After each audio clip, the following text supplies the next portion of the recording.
কাল থেকে রেলে ঈদযাত্রা শুরু। দিনে লক্ষাধিক চাহিদার বিপরীতে আন্তনগরে যেতে পারবেন মাত্র ৩৩,০০০ যাত্রী।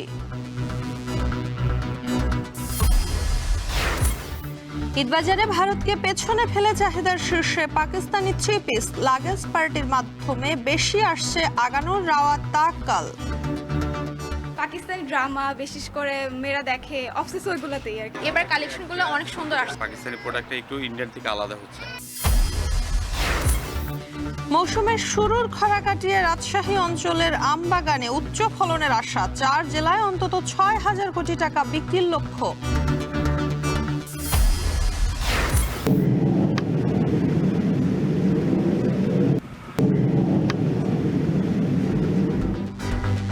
এবং অস্ত্রবিরতির শর্ত ভেঙে এবার লেবাননের দক্ষিণে ইসরায়েলি বিমান হামলা। শিশুসহ 7 জনের প্রাণহানি, আহত কমপক্ষে 40।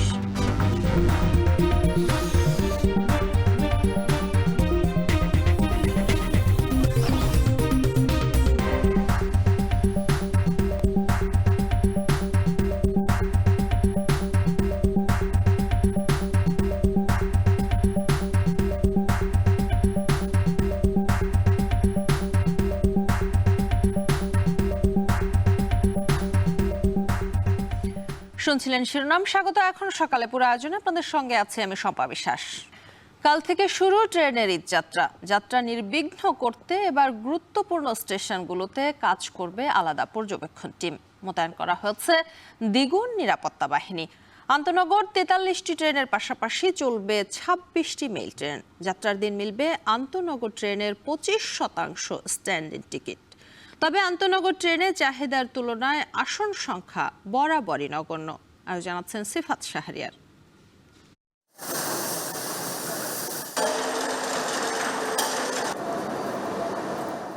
ঈদযাত্রা নির্বিঘ্ন করতে তোড়জোড় রেলওয়ে কারখানাগুলোতে, প্রস্তুত নতুন কোচ ও ইঞ্জিন।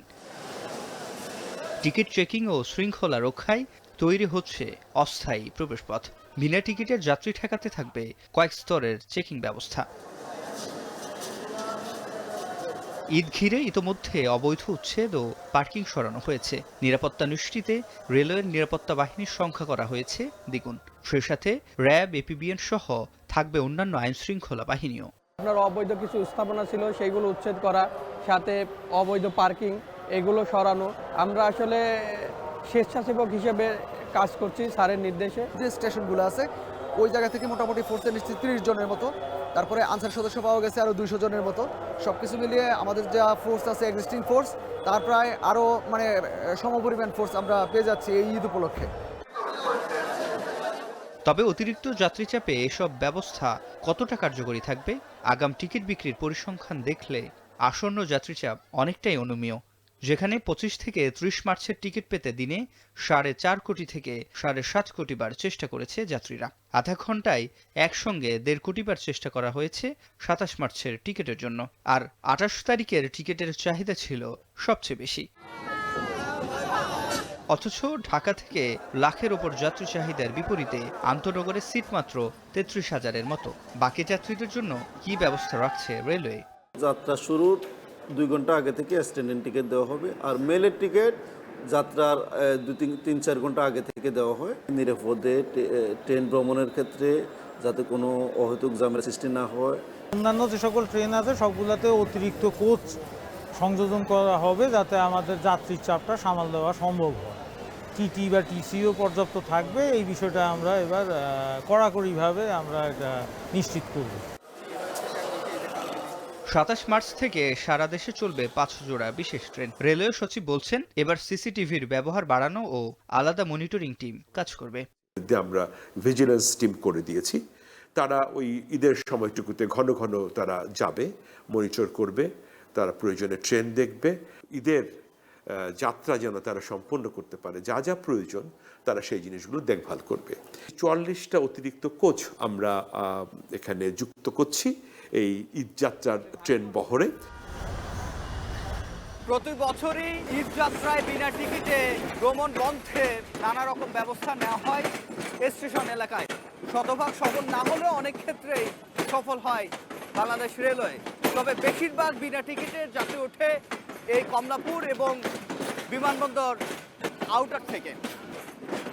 তাতে করে বিনা টিকিটের যাত্রীদের ভিড়ে টিকিট কেটেও যাত্রা বাতিল কিংবা দাঁড়িয়ে যেতে বাধ্য হয় অনেক যাত্রী। এবারও সেই সংখ্যা নিয়ে শুরু হতে যাচ্ছে ট্রেনের ঈদযাত্রা।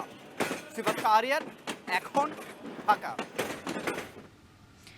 ভারতীয় পোশাককে পেছনে ফেলে এবার ঈদে মেয়েদের পছন্দের তালিকায় 1 নম্বরে আগানুর, তাওয়াক্কুল সহ বিভিন্ন পাকিস্তানি ব্র্যান্ডের থ্রি পিস। দাম কিছুটা বেশি হলেও ট্রেন্ডিং আর মান ভালো হওয়ায় পাকিস্তানি পোশাকের কদর বেড়েছে।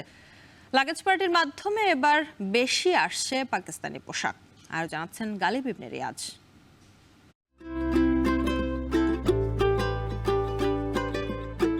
ঈদ মানেই যেন সাধ্যের মধ্যে নিজেকে সর্বোচ্চ সাজিয়ে তোলার চেষ্টা।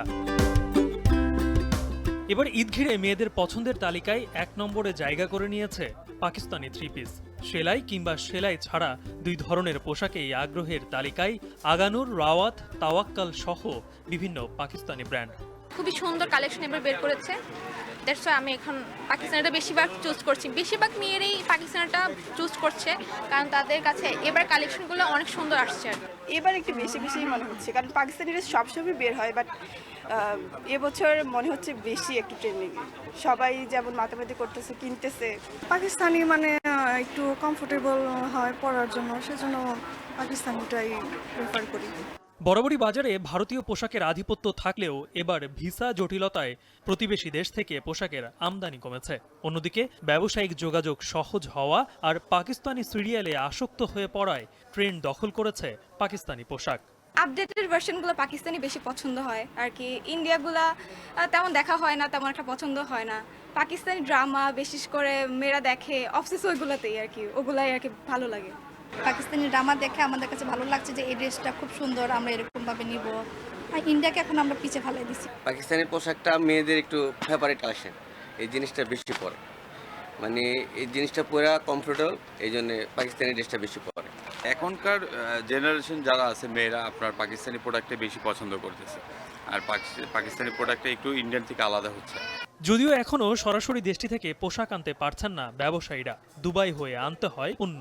তবে ভারত থেকে পণ্য আসা কমে যাওয়ার পরেও বাজারে এর তেমন কোনো প্রভাব পড়েনি। আমাদের ইন্ডিয়ান কালেকশন অনেক কম, কারণ আমরা যেতে পারি নাই, আমাদের ভিসা পাই নাই, বা দেখা যায় যে কোনো একটা পরিস্থিতির কারণে আমরা যেতে পারি না, বা আপনার ইন্ডিয়ান ড্রেস আসতেছেও কম। অন্য সময়ে পাকিস্তানি ড্রেসগুলো বাংলাদেশে ঠিকমতো আসতে পারতো না, এখন আপনার পাকিস্তানি ড্রেসগুলো বাংলাদেশে আসে। গত সরকার প্রথমে ক্ষমতায় আসে, তখন এই মার্কেট সহ আপনার অন্য দেশে পাকিস্তানি যেসব এই প্রোডাক্ট ছিল এরা রেডি দিতে চাইছিল এক হিসাবে, যে এগুলো বয়কট করতে হবে। ইন্ডিয়ান ভিসা বন্ধ বা ইন্ডিয়ান প্রোডাক্ট না আসার কারণে যে একটা প্রবলেম ক্রিয়েট হবে এরকম কিছু কিন্তু নাই।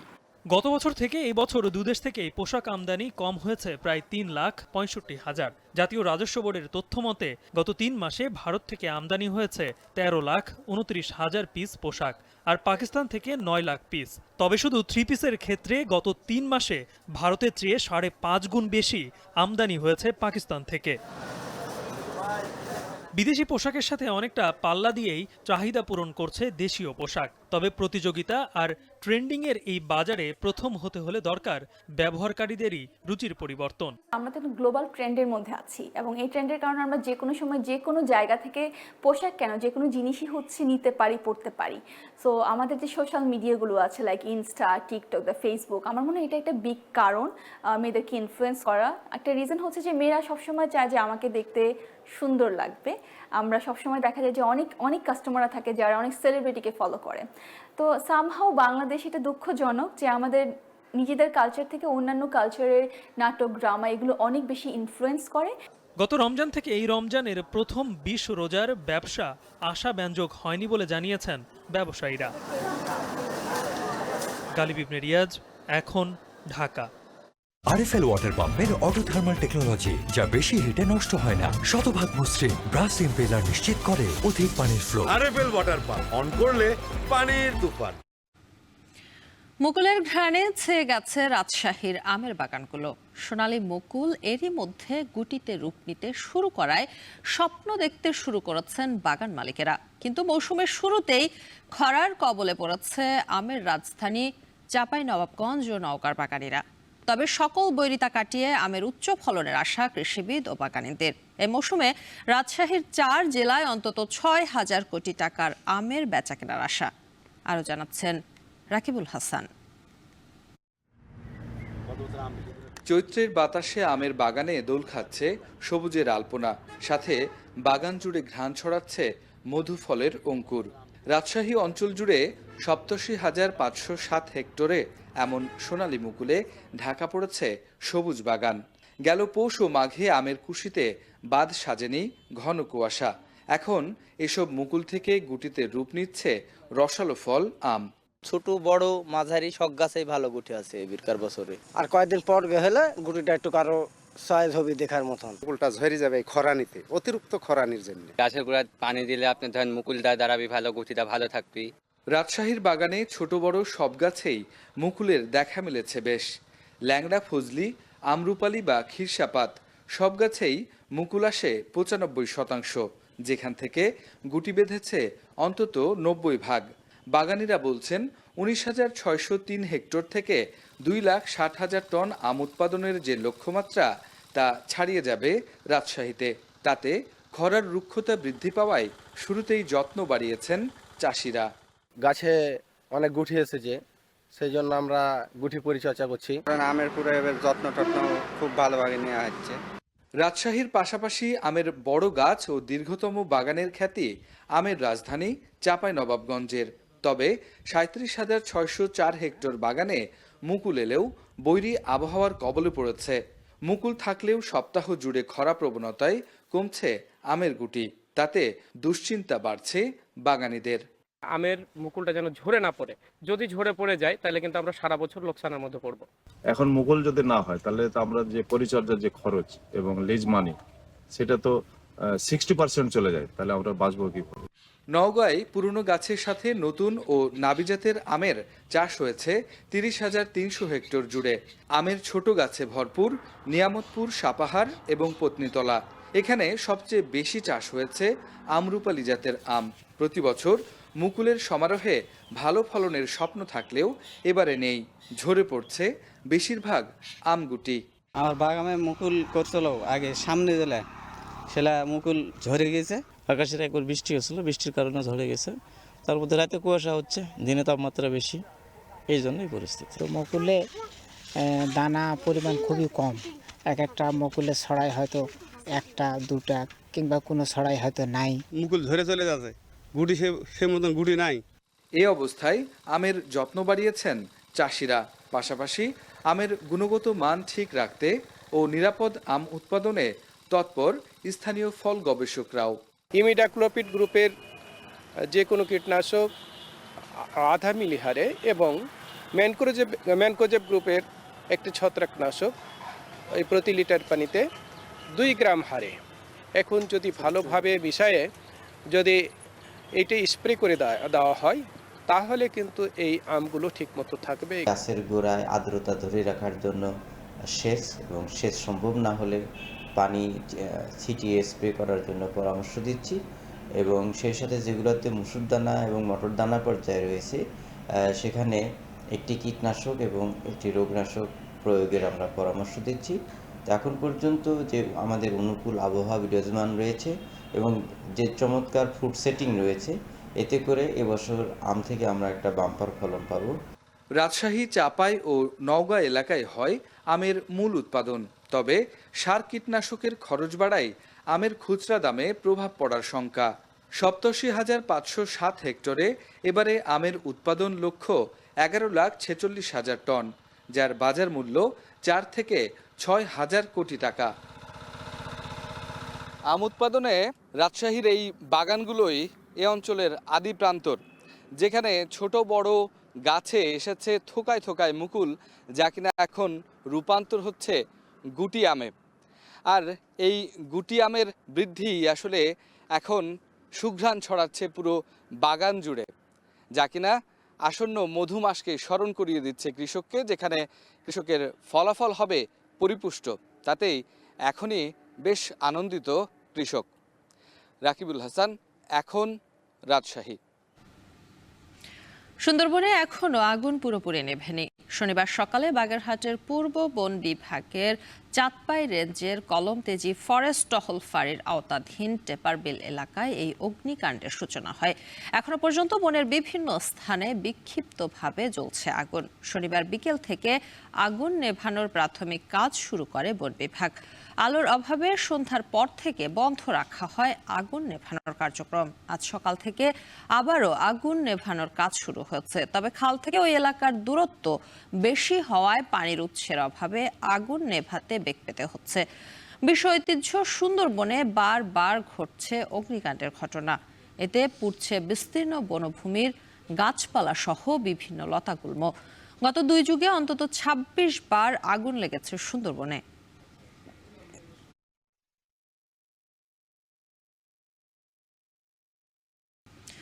ঈদের আগে সিলেটে বাড়তে শুরু করেছে সবজির দাম। বাজারে চড়া দামে বিক্রি হচ্ছে লেবু, করলা, পটল, বেগুন এবং ঢেঁড়সের মতো সবজি। বিক্রেতারা বলছেন ঈদের আগে সবজির আমদানি কম হওয়ায় প্রভাব পড়ছে বাজারে। এ বিষয়ে আরো জানাতে এই মুহূর্তে সিলেটের সোভানীঘাট কাঁচাবাজার থেকে যুক্ত হচ্ছেন সহকর্মী সন্দীপন শুভ। শুভ, বাজারে সবজির সরবরাহ কমার কারণ কি বলছেন ব্যবসায়ীরা?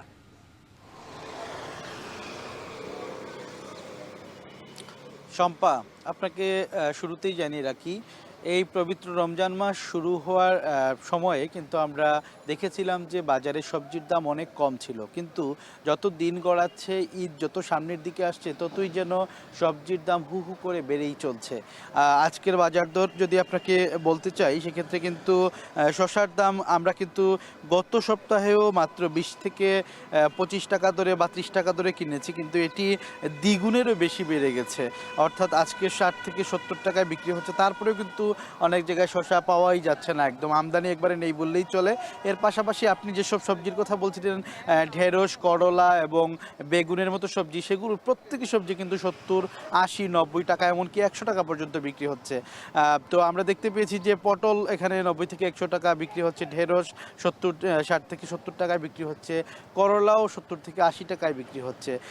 এমনকি সিলেটে কিন্তু যে লতা নামে একটি সবজি রয়েছে, সেটি কিন্তু খাওয়ার প্রবণতা রয়েছে। সেই লতার দামও কিন্তু 100-120 টাকা কেজি দরে বিক্রি হচ্ছে। তো আপনি যেমনটি জানতে চেয়েছিলেন যে আসলে বাজার দর এমনভাবে বেড়ে যাওয়ার মূল কারণ কি? মূল কারণ হচ্ছে আসলে এই যে ঋতু পরিবর্তনের কারণে বৃষ্টি শুরু হয়েছে। বৃষ্টির কারণে কিন্তু সবজিগুলো অনেকটাই আমদানি কমে গেছে, সবজির চাষ কমে গেছে। এই কারণেই কিন্তু দেখা যাচ্ছে যে সবজির দাম বাড়তে শুরু করেছে বাজারে, এবং ঈদ যত সামনে আসে মানুষের চাহিদা বাড়ছে, আর চাহিদার তুলনায় কিন্তু সরবরাহ বাড়ছে না, আর যে কারণেই কিন্তু সবজির দাম বেড়েই চলছে। তবে কিছু কিছু সবজির দাম এখন পর্যন্ত স্থিতিশীল আমরা দেখেছি, যেমন টমেটো আজকেও 20 থেকে 25 টাকা কেজি দরে বিক্রি হচ্ছে। আর পাশাপাশি যদি আমি আলুর কথা বলি, আলু কিন্তু 25 টাকা কেজি দরে এখানে বিক্রি হচ্ছে। এর পাশাপাশি আরও 2-1টি সবজি রয়েছে, যেমন বাঁধাকপি, ফুলকপি, সেগুলো কিন্তু আজকে মোটামুটি স্থিতিশীল রয়েছে। তবে বেশিরভাগ সবজি যেগুলো এই গ্রীষ্মকালে বা যে সবজিগুলো নতুন আসা শুরু করেছে, পটল, ঢেঁড়স সহ নতুন সবজিগুলো প্রত্যেকটি কিন্তু দাম বেড়েছে। এর পাশাপাশি আমরা যেমনটি বলছিলাম যে লেবুর কথা কিন্তু আমরা রমজানের শুরু থেকেই বলছিলাম, সেই লেবুর দাম কিন্তু আজকেও আমরা দেখেছি যে 60 থেকে 70 টাকা, এবং আগে হালি দরে বিক্রি হলেও আজকে কিন্তু প্রতি পিস দরে বিক্রি হচ্ছে, অর্থাৎ প্রতি পিস 20 টাকা বা 25 টাকাও বিক্রি হচ্ছে। তো এইভাবে কিন্তু মানে প্রতিটি সবজির দাম বেড়ে গেছে, এবং এতে আমরা যখন বিক্রেতাদের সাথে কথা বলছি, যে তারা বলছেন যে আসলে যখনই দাম বেড়ে যায় এতে কিন্তু খুব বেশি স্বস্তি পান না বিক্রেতারা, এবং ক্রেতারা কিন্তু অনেক বেশি বিপাকে পড়েন, কারণ সবজির চাহিদা অনেক বেশি বাড়ে ঈদের সময়, কিন্তু সবজির দাম বেড়ে যাওয়ায় তারা কিন্তু বিপাকে পড়েছেন। তো সম্পাই, এই ছিল আমার কাছে সিলেটের সবজির বাজারের সর্বশেষ। সিলেটে ঈদের আগেই বাড়তে শুরু করেছে সবজির দাম, সেই খবর জানাচ্ছিলেন সহকর্মী সন্দীপন শুভ। এদিকে দাম ভালো পাওয়ায় দিন দিন আলু চাষে ঝুঁকছেন শেরপুরের কৃষকেরা। এবছর শৈত্যপ্রবাহ ও বৈরী আবহাওয়ার প্রভাব না থাকায় আলুর বাম্পার ফলন হয়েছে। লক্ষ্যমাত্রা ছাড়িয়ে বেশি উৎপাদন হয়েছে 1890 টন আলু। জাহিদুল খান সৌরভের প্রতিবেদন। শেরপুরে এবছর আলু চাষে খরচ বাড়লেও বাম্পার ফলনে খুশি কৃষকরা। জমি চাষ, বীজ কেনা, শ্রমিক খরচ সহ নানা কারণে বিঘা প্রতি খরচ হয়েছে 25 থেকে 30 হাজার টাকা। তবে কৃষকরা বলছেন দাম ভালো পেলে বিঘা প্রতি 10 থেকে 15,000 টাকা লাভ করা সম্ভব। বড় জাতের আলু চাষে চাহিদা বেশি থাকায় কৃষকরা ডায়মন্ড, কারেজ, এডিসন আলু বেশি চাষ করেছেন। এসব আলু সুপার শপ ও রেস্টুরেন্টে চিপস ও ফ্রেঞ্চ ফ্রাই তৈরিতে ব্যবহৃত হয়।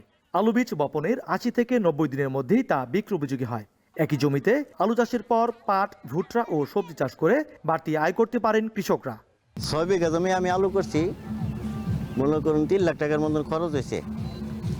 আমি প্রত্যেক বছরই আলু করি। বিভিন্ন ধরনের কুবৃষ্টি করব, তরকারি করব, এই গুণে নিয়ে মানে অল্প দিনেই ফসলটা আঙ্গুরে আসে পড়ে। এবার 3টা জাত লাগাইছি, বিআরডিসি থেকে সহযোগিতা মোটামুটি ভালো পাইছি। বাজারটা ভালো হয়, গত বছর মতো ভালো হয়, তাহলে আল্লাহর রহমতে এই আবার আমি লাভবান হতে পারবো ইনশাআল্লাহ। এদিকে আলু গাছ কাটা ও বাছাইয়ে কর্মসংস্থান হয়েছে হাজারো নারী পুরুষের। তবে এবছর রাসায়নিক সার ও কীটনাশকের দাম বেড়েছে।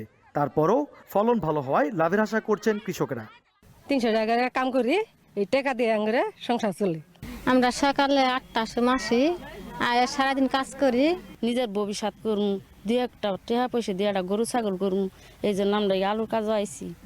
এবছর শেরপুরে বীজ আলু উৎপাদন লক্ষ্যমাত্রা ছাড়িয়েছে। তাই ভবিষ্যতে কৃষকদের সব ধরনের পরামর্শ সহ তাদের পাশে থাকার কথা জানান এই কর্মকর্তা। চুক্তিবদ্ধ কৃষকদেরকে আমরা উপযুক্ত বীজ, সার এবং বালাইনাশক দেওয়াতে এবছর কোনো রোগবালাইয়ের উপস্থিতি ছিল না, যার কারণে আমাদের উৎপাদন আরো 500 মেট্রিক টন বেশি হওয়ার সম্ভাবনা রয়েছে। আমাদের লক্ষ্যমাত্রার চেয়ে প্রায় 1890 মেট্রিক টন বেশি আলু উৎপাদিত হয়েছে। বেশি আলু উৎপাদিত হয়, বাজার মূল্য কিছুটা কমে গেছে। আমরা বিভিন্ন কোর্সকে আমরা সরকার কর্তৃক নির্ধারিত মূল্যে আলু সংরক্ষণ করার জন্য কৃষি বিভাগ এবং জেলা প্রশাসন তাদের সাথে আমরা যোগাযোগ করতেছি, যেন কৃষক তার ন্যায্য মূল্য পরবর্তী পর্যায়ে আলু বিক্রি করে ন্যায্য মূল্য পায়। এই বিষয়ে আমরা কাজ করতেছি। চলতি বছর শেরপুরে 5212 হেক্টর জমিতে আলু চাষের লক্ষ্যমাত্রা নির্ধারণ করেছিল জেলা কৃষি বিভাগ, যেখানে লক্ষ্যমাত্রা ছাড়িয়ে 5317 হেক্টর জমিতে আলুর চাষ হয়েছিল। জেলা কৃষি বিভাগ বলছে এসব স্থান থেকে 95,706 মেট্রিক টন আলু পাওয়া যাবে, যার বাজার মূল্য প্রায় 162 কোটি টাকা। জাহিদুল খান সৌরভ, এখন শেরপুর। ভোজ্য তেলের দাম বাড়ায় দেশে বাড়ছে সরিষার কদর। কম খরচে অল্প সময় বেশি লাভ হয় মানিকগঞ্জের কৃষকেরা ঝুঁকছেন সরিষা চাষে। চলতি মৌসুমে জেলায় উৎপাদিত সরিষার বাজার মূল্য 900 কোটি টাকা। আর জানাচ্ছেন আসাদ জামান। চলতি মৌসুমে মানিকগঞ্জের 7টি উপজেলায় এবার সরিষার বাম্পার ফলন হয়েছে। প্রতি বিঘা জমিতে চাষাবাদের খরচ হয়েছে 5 থেকে 7,000 টাকা। আর বিঘা প্রতি সরিষা বিক্রি করে আয় হচ্ছে 16,000 থেকে 20,000 টাকা পর্যন্ত। ফলে লাভবান হচ্ছেন কৃষকরা। সরিষা উৎপাদনে দেশে তৃতীয় অবস্থানে মানিকগঞ্জ। এবছর জেলায় 95,000 টন সরিষা উৎপাদিত হয়েছে, যা থেকে প্রায় 3 কোটি 83 লাখ লিটার তেল পাওয়া যাবে। স্থানীয় চাহিদা মিটিয়ে 1 কোটি 30 লাখ লিটার অতিরিক্ত তেল দেশের চাহিদা পূরণে ভূমিকা রাখবে।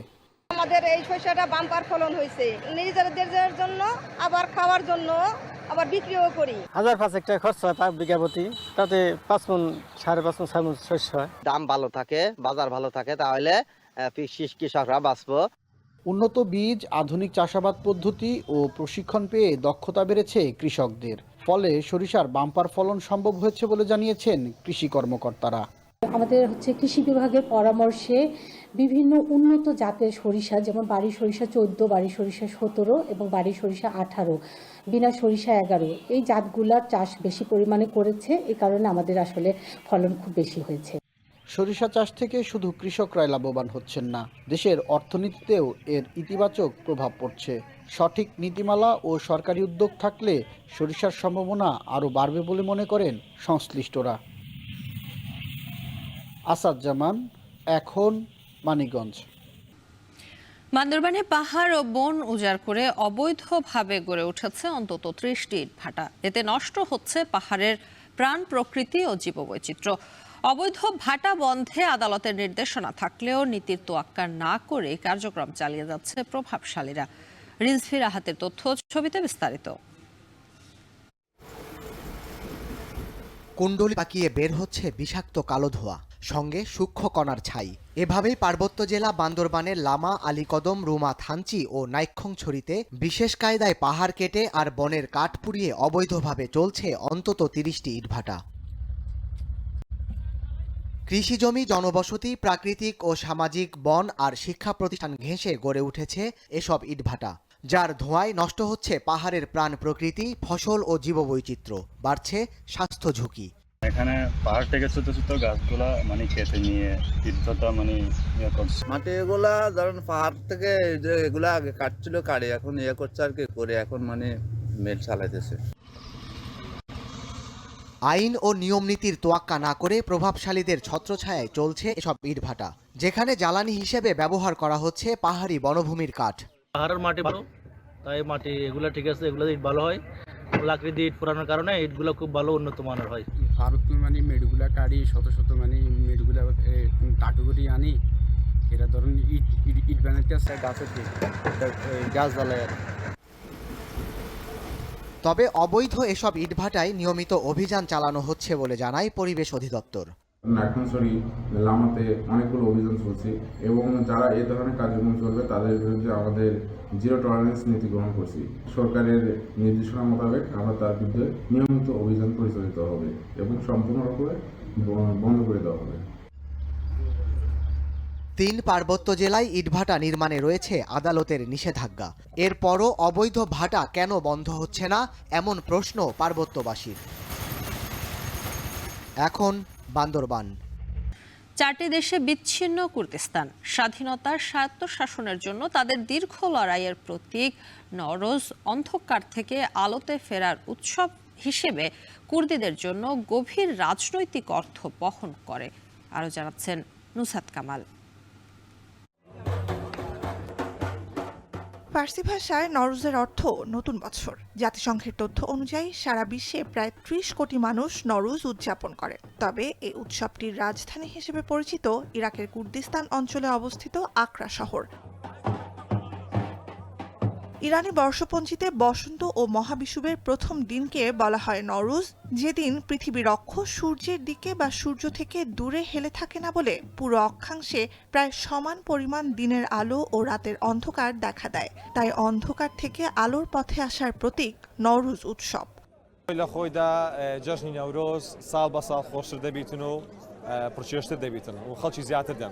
و بەڕەچاوی ئەوەی جیاوازی ساڵی ئێستا جژنی نەورۆز لەگەڵ ساڵانی پار و پێرار قەرەباڵغترا خەڵک زیاتر ڕووی تێدەکاتن و هەموو ئەو خەڵکانە لە دەوروپا لە مەسەلەن هەرچا پارچەی کوردستان। চলতি বছরও নেচে গেয়ে আতশবাজিতে সুস্বাদু খাবারের আয়োজনে জাঁকজমকপূর্ণভাবে নওরোজ উদযাপন করল আকরাবাসী। স্বাগত জানালো ইরাক, সিরিয়া, তুরস্ক আর ইরানে ছড়িয়ে ছিটিয়ে থাকা বৃহত্তর কুর্দিস্তানের বাসিন্দাদের। অন্ধকার থেকে আলোতে ফেরার উৎসব বলেও কুর্দিদের জন্য গভীর রাজনৈতিক অর্থ বহন করে নওরোজ। ڕۆژهەڵاتی کوردستان ناتوانین بە ئازادی تەنانەت لە بۆنەکاندا بە جلی کوردی و ئاڵای کوردستانەوە بسوڕین یا بگەڕین. ئەو ڕۆکانە من کاتوانیم مەجلی کوردی لەبەرکەم و ئاڵای کوردستان دەبین و خەڵکی کورد دەبین و هەموو لەکن یەکترین و خۆشحاڵن و وێنە دەگرم و زۆر بە ئازادی بەوەیەکی هیچ ترسێکم هەبی। পশ্চিম এশিয়ার অন্যতম সংখ্যাগরিষ্ঠ অধিবাসী কুর্দি জনগোষ্ঠী, যাদের রয়েছে ভাষা, সংস্কৃতি আর জাতি পরিচয়ের সমৃদ্ধ ইতিহাস। কুর্দিদের জন্য নওরোজ হয়ে উঠেছে স্বায়ত্তশাসনের দাবিতে তাদের দীর্ঘ সংগ্রাম ও সাংস্কৃতিক পরিচয়ের প্রতীক। নুসরাত কামাল, এখন বিশ্ব। ভারতের রাজধানী নয়াদিল্লির বুক চিরে প্রবাহিত যমুনা নদীর দূষণ রোধের দায়িত্ব নিয়েছে একটি স্বেচ্ছাসেবক দল। নদীর কালিন্দী কুঞ্জ তীরের একটি অংশে প্রতিদিনই স্বেচ্ছাসেবকরা নিজ হাতে পরিষ্কার করছেন নদীর ময়লা আবর্জনা। তাদের প্রচেষ্টায় ধীরে ধীরে চেহারা পাল্টাতে শুরু করেছে মৃতপ্রায় যমুনা নদীর। আর জানাচ্ছেন তানভীর জনি। ভারতে গঙ্গার পর দ্বিতীয় পবিত্র নদী হিসেবে বিবেচনা করা হয় যমুনা নদীকে। হিমালয় থেকে উৎপত্তি যমুনা নদী 1300 কিলোমিটারের বেশি পথ পাড়ি দিয়ে মিলিত হয়েছে গঙ্গার সঙ্গে। তবে এটি ভারতের সবচেয়ে দূষিত নদীগুলোর একটি। অথচ 3 কোটি বাসিন্দার শহর দিল্লির পানি চাহিদার প্রায় 70% পূরণ করে যমুনা নদী।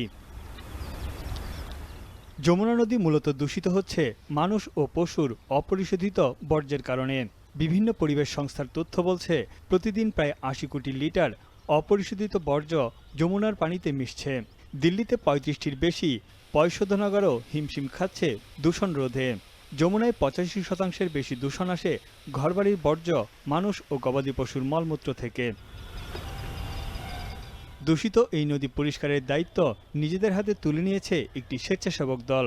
দিল্লিতে প্রতিদিনই তারা নদীর উপর পড়ে থাকা আবর্জনা ও আগাছা পরিষ্কার করছেন নিজ উদ্যোগে।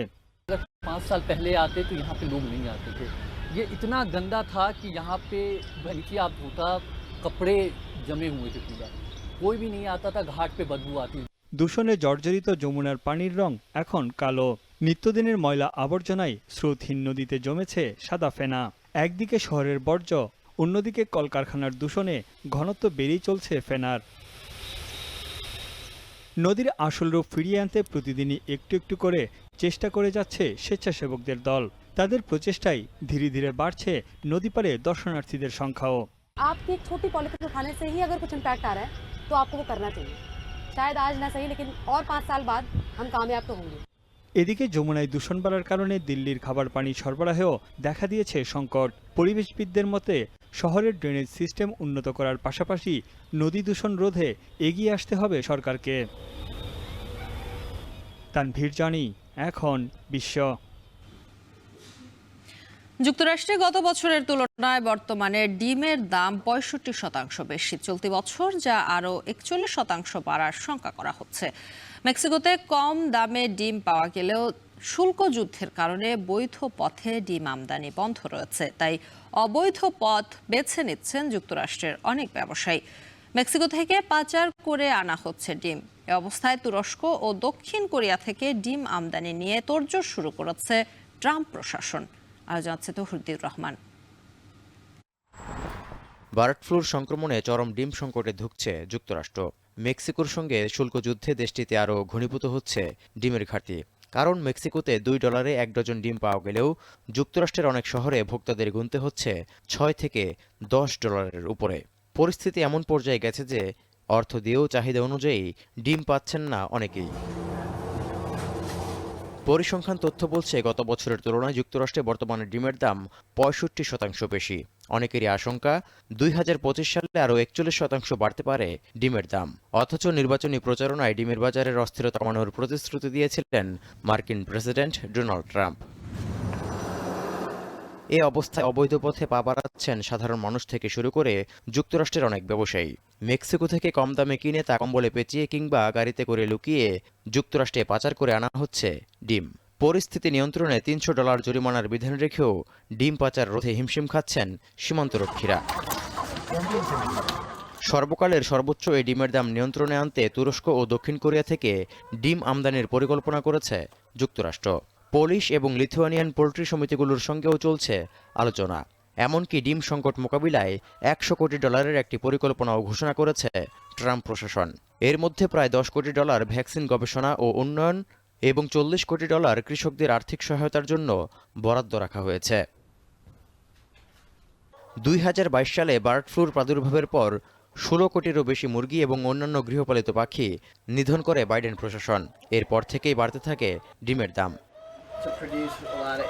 তৌহিদুর রহমান, এখন বিশ্ব। আবারও নিষিদ্ধ জুয়ার বিজ্ঞাপনে মডেল হলেন সাকিব আল হাসান। এর আগে বেট উইনারের সঙ্গে চুক্তি করলেও সমালোচনার মুখে ভুল বুঝেছিলেন বলে দাবি করেছিলেন এই অলরাউন্ডার।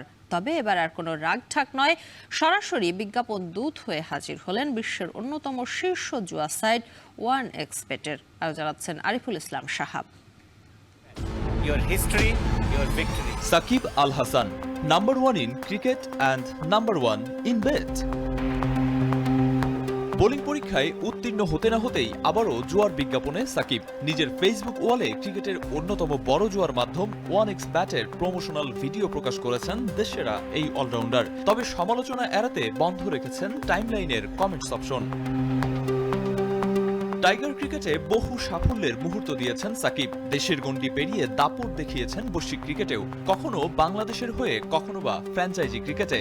সময়ের পরিক্রমায় হয়ে উঠেছেন ক্রিকেট বিশ্বের অন্যতম পোস্টার বয়। ক্রিকেটারদের স্বার্থ আদায়ে যেমন সোচ্চার ছিলেন তিনি, তেমনি ক্রিকেটের স্বার্থ পরিপন্থী কাজেও সরব উপস্থিতি ছিল সাকিবের। 2019-এর অক্টোবরে জুয়াড়িদের কাছ থেকে ফিক্সিংয়ের প্রস্তাব পেয়েও চেপে গিয়েছিলেন সাকিব। অভিযোগ প্রমাণিত হওয়ার ফলে ক্রিকেটে 1 বছরের নিষেধাজ্ঞা পেয়েছিলেন তিনি। ভক্তরা ভেবেছিলেন সাকিব শুধরে যাবেন, তবে সাকিব আর শোধরালেন কই, একের পর এক জড়ালেন জুয়ার সাইটগুলোর প্রমোশনে। 4 আগস্ট 2022 অনলাইন জুয়ার সাইট বেট উইনারের অঙ্গ প্রতিষ্ঠান বেট উইনারের সাথে শুভেচ্ছা দূত হিসেবে চুক্তি করেন সাকিব। অবশ্য সমালোচনার মুখে একদিনের ব্যবধানে ফেসবুক থেকে সরিয়ে ফেলেন সেটি। দাবি করেন নিউজ সাইট মনে করে চুক্তি করেছিলেন তিনি। বিসিবির চাপের মুখে সপ্তাহের ব্যবধানেই বাধ্য হন চুক্তি বাতিল করতে। অবশ্য সেখানেও থামেননি সাকিব। 21 নভেম্বর 2023 সালে বাবু 88 নামে একটি অনলাইন ক্যাসিনো ও ক্রিকেট এক্সচেঞ্জ সাইটের বিজ্ঞাপনে দেখা যায় সাকিবকে। আর 11 মার্চ 2024 সালে ভারতের বহুল আলোচিত মহাদেব বেটিং অ্যাপ কেলেঙ্কারির সঙ্গে সাকিবের বোনের সম্পৃক্ততার অভিযোগও ওঠে। গুঞ্জন ছিল অনেক আগে থেকেই OneXBet-এর সঙ্গে সম্পৃক্ত ছিলেন সাকিব। সেই গুঞ্জনকে সত্য প্রমাণ করে এবার IPL এর শুরুর দিনে জুয়ার সাইটের অফিসিয়াল প্রমোশন করলেন তিনি। কারণটা কি এটাই যে তিনি এখন আর বিসিবির চুক্তিতে নেই, নাকি তিনি ধরেই নিয়েছেন বাংলাদেশ ক্রিকেটে সাকিব অধ্যায়ের এখানেই সমাপ্তি? 1972-এর সংবিধানের 18 অনুচ্ছেদে বলা হয়েছে গণিকাবৃত্তি ও জুয়া খেলা নিরোধের জন্য রাষ্ট্র কার্যকর ব্যবস্থা গ্রহণ করবে। অথচ সাবেক সংসদ সদস্য সাকিব সংবিধানকে তোয়াক্কা করছেন কই? বাংলাদেশ ক্রিকেট ইতিহাসের সর্বকালের সেরা পারফর্মার, কিন্তু নৈতিকতা দেশপ্রেমের ক্ষেত্রে বাজে উদাহরণ সাকিব রেখে চলেছেন বারবার। তবে এই সাকিব যেন আরো বেপরোয়া। আইনি বাধাকে থোড়াই কেয়ার করা সাকিবের কাছে যেন অর্থই সব। আরিফুল ইসলাম সাহাব, এখন।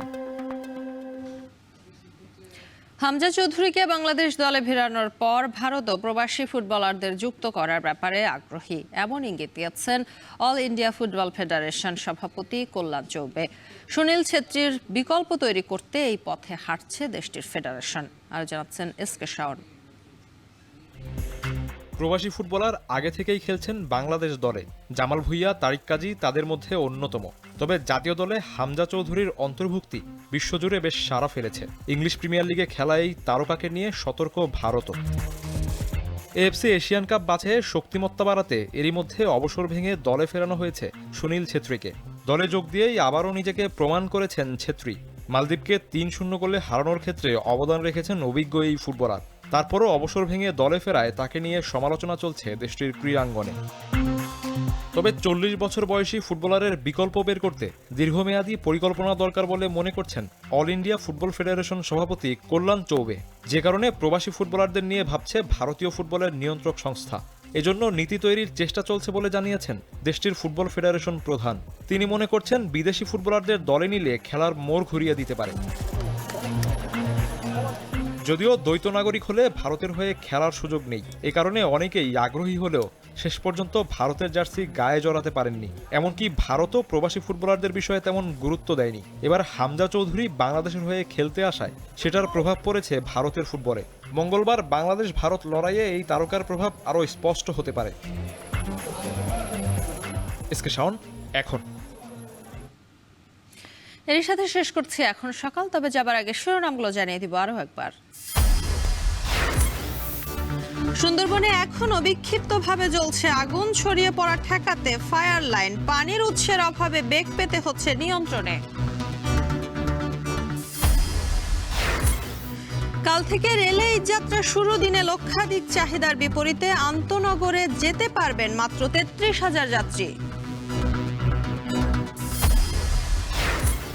ঈদবাজারে ভারতকে পেছনে ফেলে চাহিদার শীর্ষে পাকিস্তানি 3 পিস, লাগেজ পার্টির মাধ্যমে বেশি আসছে আগানোর রাওয়াত তাকাল।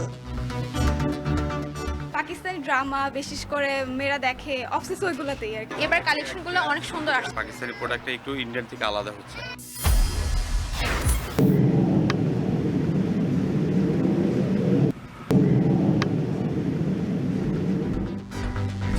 এবং লেবাননে ইসরায়েলি বিমান হামলায় শিশুসহ 7 জনের প্রাণহানি। ইয়েমেনের হুথি নিয়ন্ত্রিত বিমানবন্দরে পরপর 3 বার মার্কিন বিমান হামলা। শেষ করছি এখন সকাল। এখন টেলিভিশন ওয়েবসাইটে দেখতে ভিজিট করুন www.ekhon.tv। এছাড়া এখন টেলিভিশন ফেসবুকে দেখতে ভিজিট করুন facebook.com/tv.ekhon এবং ইউটিউবে এখন টেলিভিশন দেখতে ভিজিট করুন youtube.com/c/ekhon tv।